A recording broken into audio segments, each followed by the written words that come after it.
આપ જોઈ રહ્યા છો સ્પાર્ક ટુડે ન્યૂઝ। વડોદરા શહેરના અમિતનગર સર્કલ પાસે એક રોડ છે તે લગભગ 6 મહિનાથી બંધ છે।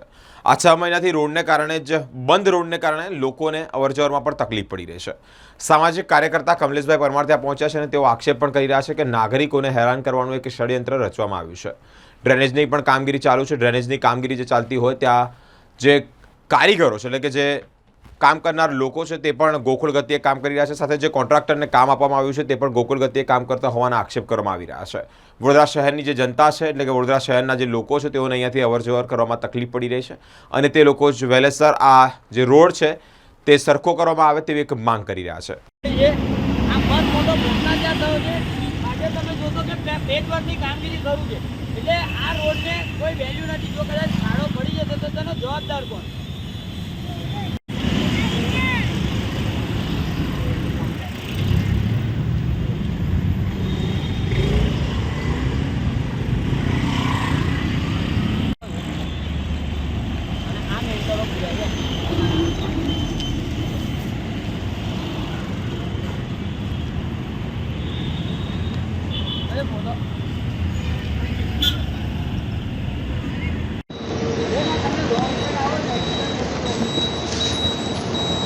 भाई कई रोड जाए आप पलटी नहीं जाओ ने મારે એ ફાયર માં ચડવા પછી એવું નહીં કોઈ બીજો એક્સિડન્ટ થશે તો તેનો જવાબદાર તમારા પરિવારનો હશે। તો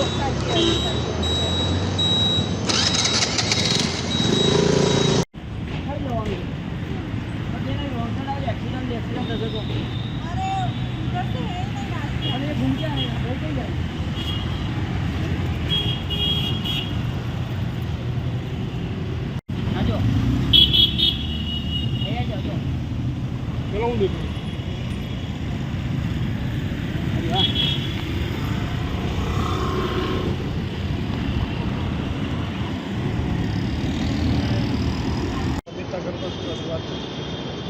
વડોદરા શહેરમાં આવેલ જે અમિતનગર બ્રિજ પાસે 6 મહિના પહેલે પેલી બાજુ કામ ચાલતું હતું અને આજે લગભગ 1.5 થી 2 મહિનાથી અહીંયા આગળ કામગીરી શરૂ છે।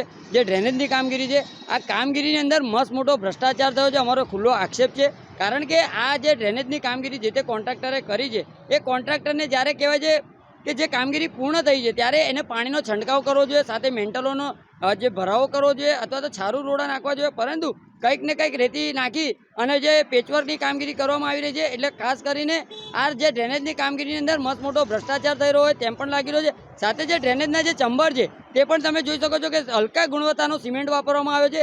એના કારણે જો આવનારા દિવસોમાં ફરીથી આ ડ્રેનેજ જે તૂટી જશે, ઢાંકણ તૂટી જશે તો ફરીથી પાછું કોર્પોરેશનની તિજોરીને ખાલી કરવાનું આ એક ષડયંત્ર છે। એટલે ખાસ કરીને વડોદરા શહેરના મ્યુનિસિપલ કમિશનર સાહેબ, મેયર સાહેબ, ચેરમેન સાહેબને એક અપીલ છે કે જે રોડ પર જે કામગીરી શરૂ કરવામાં આવે છે એવા કોન્ટ્રાક્ટરો પર બાજ નજર રાખવાની જરૂર છે, વિજિલન્સ તપાસની જરૂર છે। કારણ કે આ જે રોડ છે આ રોડની બાજુની અંદર જ એક મસ્ત મોટી ફાટ પડી ગઈ છે। એટલે ખાસ કરીને આખો રોડ તોડી અને ફરીથી જે કહેવાય છે કે એને રિનોવેશન કરવાની જરૂર છે, રિપેરિંગ કરવાની જરૂર છે।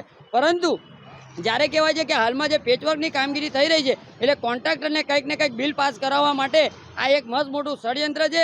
એટલે ખાસ કરીને આ જે ડ્રેનેજની જે કામગીરી થઈ છે એની સંપૂર્ણ વિજિલન્સ તપાસ થવી જોઈએ તેવી અમારી ખાસ માંગણી છે।